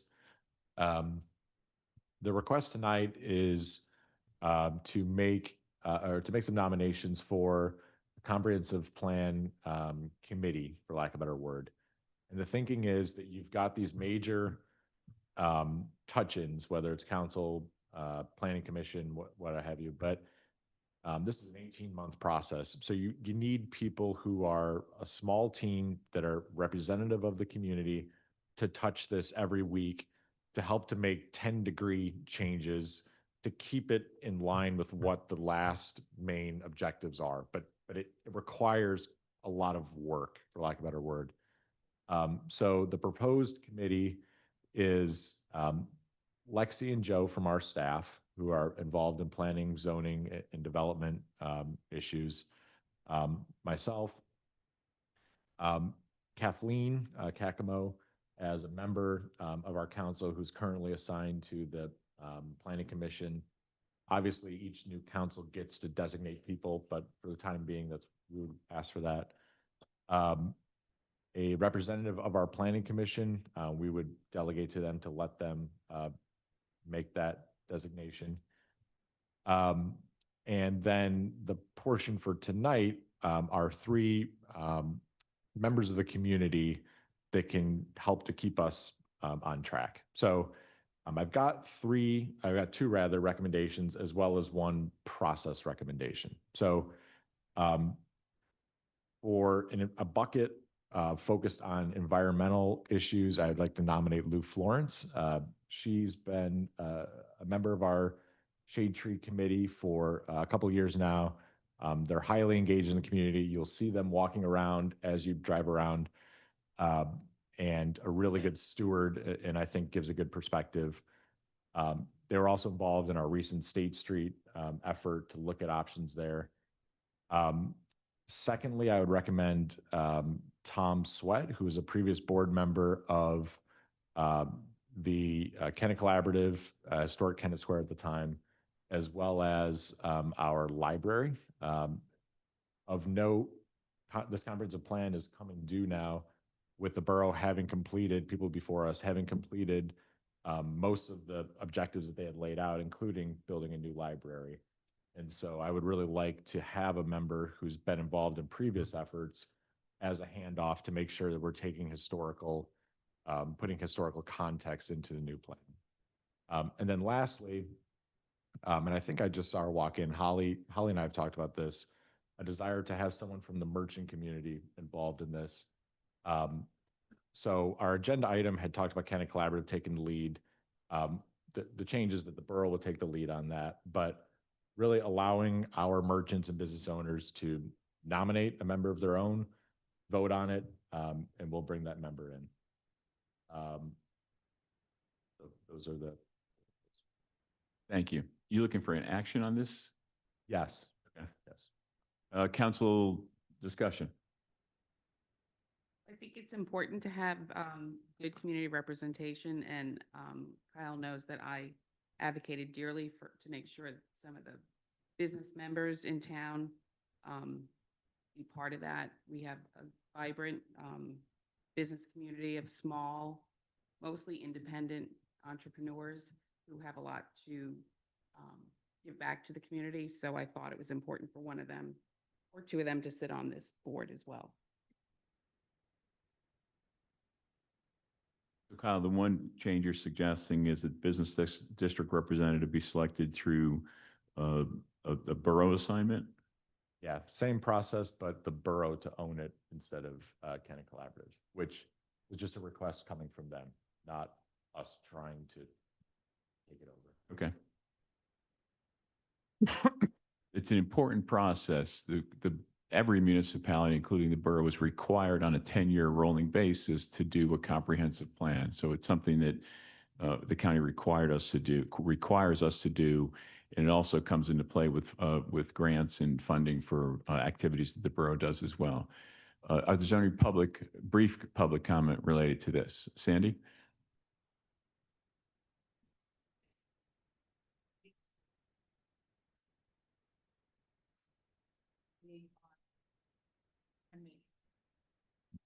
Procedurally, Kyle? Yeah, just, Lexi, could you remind me of the language we ended up using? The business district representative is a resident, business owner, business manager, or commercial property owner. So if you are a business owner in the borough, but you do rent the building and you don't live in the borough, you could still be nominated to be on the committee. I just have one question. I think Tom Sweat is wonderful, but is he a resident of the borough now? He Yes. is instead Yeah. of- Yeah. Okay, he's a great choice. Sonny, do you mind handling the mic? Do you mind handling the mic? John? Tom Sweat very well, known him for years. I think Tom's too agreeable. He'll go along with anything anybody says. I mean, he's a nice man. He's a hell of a nice man. But Tom is not a guy to challenge anybody. So I would think about somebody else, to be honest with you. And I love the man. I mean, we're been friends for Christ forever. But I just think he's too agreeable. Watson? This is the comprehensive plan we're talking about. Participated in many. First one I ever know we had a committee for. DCA used to do it. Department of Community Affairs. And the way you're going about this is not what I'm used to for it at all. And it looks too pigeonholed. Of people who will be agreeable, people who do not have their finger on the pulse of the borough or the residents of Kennett Square.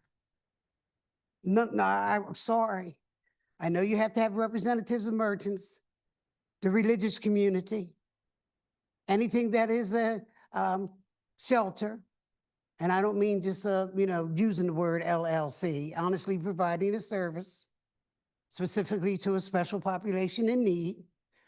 And citizens are interviewed. Citizens sit on the committee. Excuse me, not sit on the committee. They're widely used. I never heard of a committee within the town because see what happens, they're going to assess us. It's like middle states when you go out. You go to a school district. I was an educator. You go to a school district and you're looking at it. You can't look at yourself as well as somebody else. That seems crazy.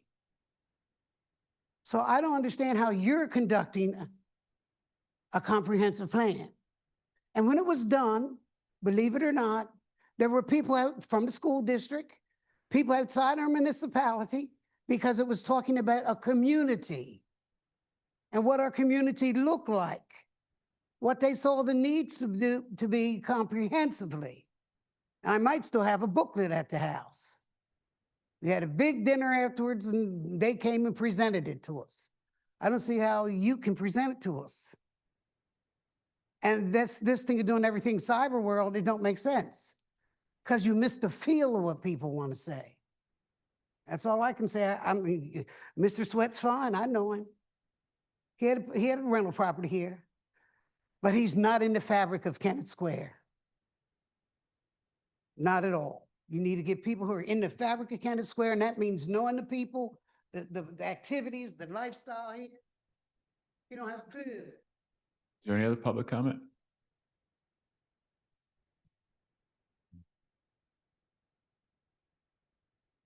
I had to step out real quick, but what is the residents mix in this? Is it just them hearing the presentation or they're participating? They'll be actively involved, so probably weekly touches. Will they be on the committee, I guess is the question. Yeah, but clarify though, any sort of formal action needs to be done by council. So the committee will make recommendations, but like the committee, staff, volunteers, we can't And make those decisions. One of the observations, and I've had some discussions, we got 3 districts for voting. Okay. The district that comprises mainly the South and the West is virtually unrepresented by the board, the council. So my concern would be whatever you come up with, how are we going to make sure that that's not a situation? Because we're the ones dealing with NVF. We're the ones dealing with Kennett Square Apartments. We're the ones that are dealing with no infrastructure, pardon, but virtually limited infrastructure upgrades. We're the ones with the torn up roads down that way. That's the stuff I think needs to be brought into this. I don't know what the composition of the council will be after November. But right now, if you do a spatial map of this town, you'll see everybody's in the north or east side of the town that sits on council, except for I think one I was person. gonna say, You. I'm there. You. But again, you're pretty far removed. And I think you are, Sam, but you're dropping off. So it's just something to think about because that's where your heavy population is. It's not up here. Thanks. That's a good point. Any objection to putting this on the consent agenda? No objection. Next item is item 15H, notification to Council of Zoning Hearing Board application for Friends Home. The Friends Home is filed a zoning hearing application to construct independent senior living apartments on their property. I'm going to recuse myself because I'm currently on the board of Friends Home, so I will not get involved in this discussion. Lexi, any brief background, Lexi? So I'll give some background. Christine McDonald is here as well. She can come up if there's any questions. So they are planning on, there's 2 historic buildings located on that site. The site is a split zone, so it's 3 total parcels split between C2 and R2. They want to combine those parcels to create an independent living facility apartment where the front of it will be a 4-story building. The first floor will be a cafe, PT, rental space for the tenants, but also the public can come in as well and use the cafe or PT services. And then from the back end, it'll be 3 stories of residential. So they are going for several variances in front of the ZHB. They will also have to go to HARB with the intention of demoing those 2 buildings to put up the apartment complex. The biggest variance here is because of the R2 district. It is a mixed-use building, which is not permitted. So that is the main variance. They are meeting all of the setbacks, impervious coverage requirements and all of that. But the split zone is what causes the biggest hardship. And as a reminder, this is not a council decision. The council does not have authority to make this decision. It's a zoning hearing board, a different body that makes its own decision, has its own council. The only issue for council is, does the council want to formally support it, which is just a vote of support, not a decision? Do they want a vote of denying it, or to have no opinion and let the zoning hearing board work entirely independently? That's the only action the council has. With that, is there any council discussion? So I think my question was just sort of, I'm picturing the site and not picturing where this new building would be. If you're looking at Friends Home on State Street to the left, there's 2 older buildings. They're in the historic district, but they're just the 2 older buildings. And the 3rd parcel is their parking lot, where currently their staff parks. So they would take those 2 buildings down and they would be putting up that apartment complex. I forget the total number of units. 42 independent living facilities to help alleviate some of their wait lists for their How many citizens. story? 4 from the front, 3 from the back. And you still have the parking. Yep.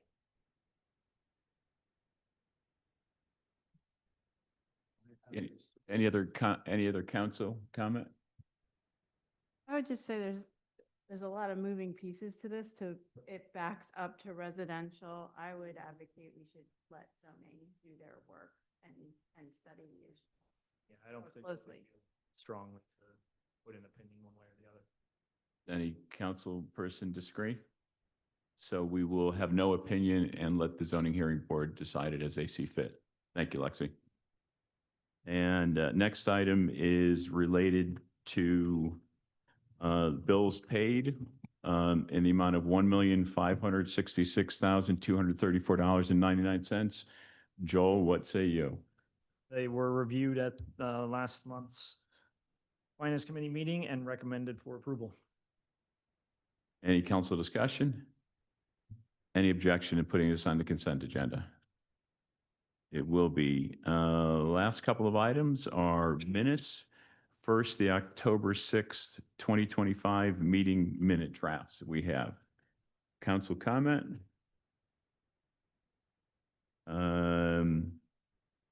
Kyle, discussion around banner reservations. I think the minutes say that applications received by December 1st of 2025. Do all the organizations who purchased banner space know that they'll be due by December 1st? I believe we've made that outreach. We have. Okay. Okay. Rachel, on page 4, under advertisement of Act 49 ordinance amendment, can you please insert on the third line where it says include military service and prior police service up to 4 years? It's just a miss on the minutes.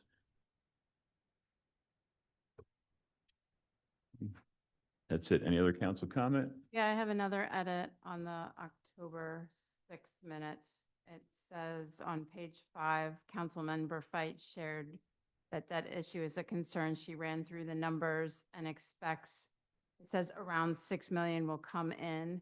That should be that the total cost of Borough Hall and the new police station will be around 6 million.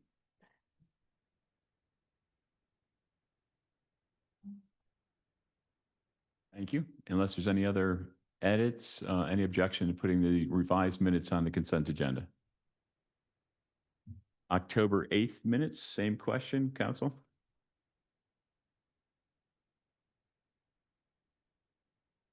Rachel, a simple one, top of page 3, second paragraph. Ms. Dickman commented the Planning Commission indicated that the NVF site ordinance, I believe that should be that, not they, the, just a simple typo. Any other council comment? Any objection, or mayor comment, sorry? Any objection to putting this on the consent agenda? With that, we are at our public comment period. Once again, if there's any public comment, constructive, friendly, helpful, I know that's asking a lot, but we'll try every single time. I'm going first. Okay. One of the things I would like to say, I want you folks to look at the internet and look at some council meetings. I want you to look down there with Bernie Sanders. I want you to look down to Washington. Ain't nothing but fire and brimstone. That's what's coming out of America now. And people will be very, very attentive to the governmental actions. And we have a right to. Isn't that what it says? For the citizens, by the citizens, whatever. Okay. When I look at what I've heard here, $9 million in grants, what you have to understand, I'll never get your name, so I'm gonna call you Ellie, sorry, today. Yeah, that's fine. I have to hear it a couple times. A fight. Okay, oh, Fight we like don't you're want to having have a that, fight. because that could really get rowdy up in here, but listen. We understand that some of you may be concerned about what to do when you talk about debt with this building, but our debt is so much more. And our real concern as citizens sitting here is that we have a debt and then we have spending still going on. And it didn't have to happen. The police station could have waited. We didn't have the money. And then we heard about a loan. Oh, we had so many grants for that. And then we heard about a loan and tagged on Birch Street as you were making your vote, you guys. The motion was on the floor. It was decent. You were trying to vote. Then we said, and Birch Street. We didn't even get to answer the question about that, why Birch Street was added on to that police station loan that was floated, and we didn't know the price. So we've been, ever since so many things, we can't even address them.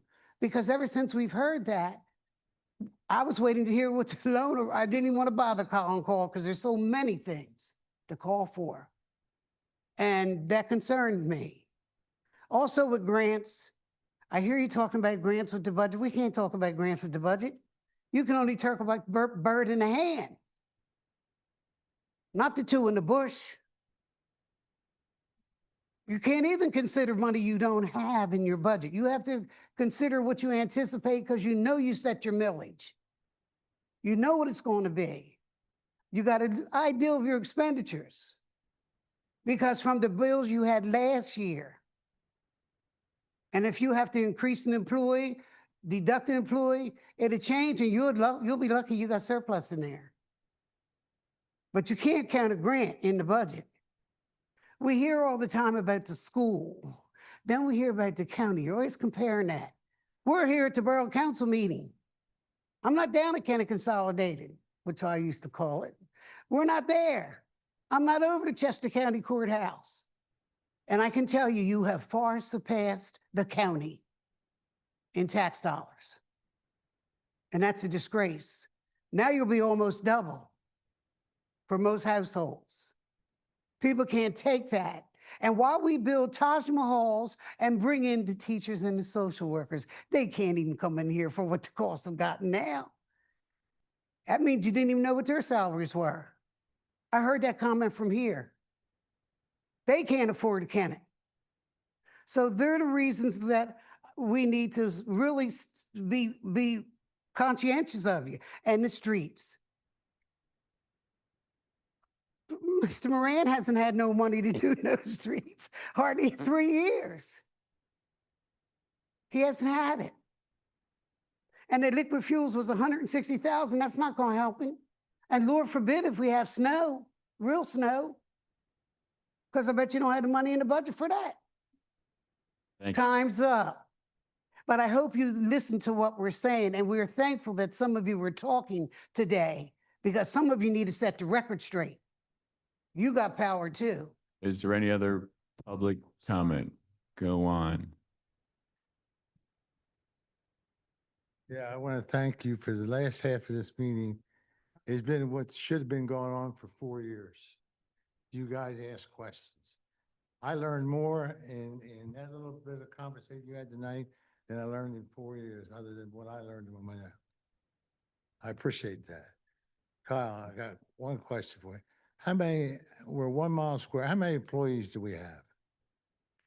Come on. Total, just total. It's about 35, 35. maybe 40. 35 or 40. Is it 35 or 40? I could look up the number and back to you. Well, I mean, yeah, if you're paying somebody $80,000 a year, that's a hell of a difference between five people.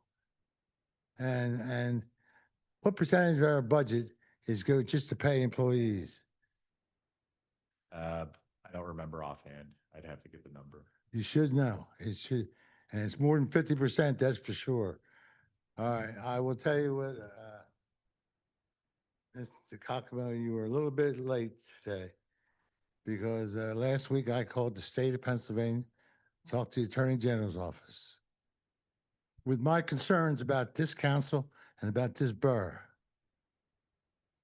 They asked me to put it in writing, and I'm putting it in writing now. It takes me a while to write. They gave me a number, but we had a nice discussion about it. And I'm telling you right now, there's going to be some resignations and there's going to be some firing, I believe. Might not come to anything. But he asked me to put what I told him in writing. And I learned some things tonight that I will add. And Attorney General's office, I will sign a lawyer.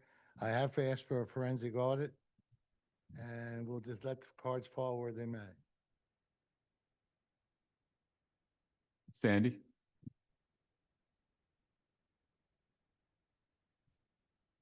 I just have a few different things. I know the parking permits will be available in January. The ones we have now are terrible. They're just copied on index or whatever you want to call it. But when it's windy, mine blows out my car door and they've torn. I know we don't have any money, but I think we need a better system. And I'm not the only one that has made that comment. Number two, We worry about the beautification of Kennet. And now I know for safety reasons, you put up those ugly yellow sticks. I think we should find an alternative since we want our town to look attractive. They are unbelievable, and I haven't seen them in any other towns I've been driving through. My other thing is, I think the police department does a wonderful job, but I think I liked it when a police car was in town, parked in the parking spot, and sometimes the music is so loud going through town that there's a vibration in the building. I know that also because I was on the corner at Walnut and State Streets. And also it would slow traffic down a little bit, but I'm not criticizing you, Chief. I think you guys do a wonderful job, but I live in town, so I'm out there walking. And also, when we have a meeting, I would like to get a text. I know when your meetings are, but I get them from every township when I signed up for the Chesco thing. I get them from Honeybrook, Newland, I get them from everywhere. And it'd be a good reminder because my neighbor, she'll say, oh, I forgot there was a meeting. And then you would have more of a turnout. Thank you. Thank you. I think, just to add one thing, Sandy, the muffler sounds has certainly been an issue for a number of people as well. And I know the chief and his staff are working hard to try to figure out a way to catch them and stop them. It's certainly annoying. Troy? Yeah, just a couple of follow-ups with Lexi and you, Kyle. I'd come before council in regards to Kennett Square Apartments being reassessed. So it went from a few $100,000, and through your inquiry, now it's at 4.5 million as an assessment. So when we start talking millage, I had provided a list of about 15 properties, just quick hits that I provided to Chester County Assessments. My understanding was you and Lexi were doing a similar activity where we have properties in the borough that are not reflective of their use, or there was some irregularity on exempt versus non-exempt. And Matt, I did win that argument. So Kennett Collaborative is now a commercial property. It's no longer exempt due to the fact them having for-profit businesses located in that building. So where does that sit relative to you guys evaluating that across the 1,500 properties here? Lexi, can you give either an update now or on Wednesday? Yeah, I can provide another update Wednesday. Kennett Collaborative is the only one that was the exempt property that would fall under the potential of not being exempt. The other properties, due to the extensive list, and we're still cleaning up the rental and commercial, we haven't dug into it too far, but whenever we get a CO or a change of use, we do make sure that they are coded correctly for the tax use. Okay, the other one that was Liberty, they had the 10-year continual ongoing lease, and we talked about removing that and us exercising our right that is going to end because that's an exempt property, and I believe they're paying $14,000 a year for 2 parcels of parking. Where does that sit? We could bring that if there's a desire.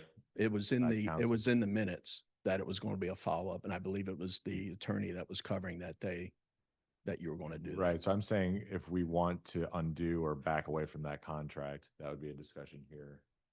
They are, what's that? Should. We can prep that if there's a desire to do that. And Support. again, when we're talking about letting people go, let's exhaust the ones to get people to pay up so that we're not letting people go. Sure. That would be my preference. Last item, and I've volunteered at Friends before, talking to the fire and EMS group. When we had the senior building that was put down east side of town, that resulted into a step function spike of calls that came in. So I would just say, even though it's going to go to zoning, make sure we're locked in because again, 2026, we go to a new contract for fire and EMS. just make sure as we keep adding these that are increasing the calls, that goes into the algorithm on our allocation. So it does, the funding that the regional commission has used for fire and EMS is quarter to your taxable value as a community. Yep. A quarter to your population, a quarter to your total fire calls, and a quarter to your EMS calls. So presumably, if you added residents and they take more calls, that would show up in the formula with a higher allocation of costs. Yeah. Yeah, that was my understanding talking to the fire department. So I just want to make sure when we have those kind of triggers that are happening in our algorithm, it's part of the discussion council's having, because that's going to, again, go back to millage. Yep. Okay, thanks. I don't see any more public comment. Any council, mayor, Kyle? Kathleen?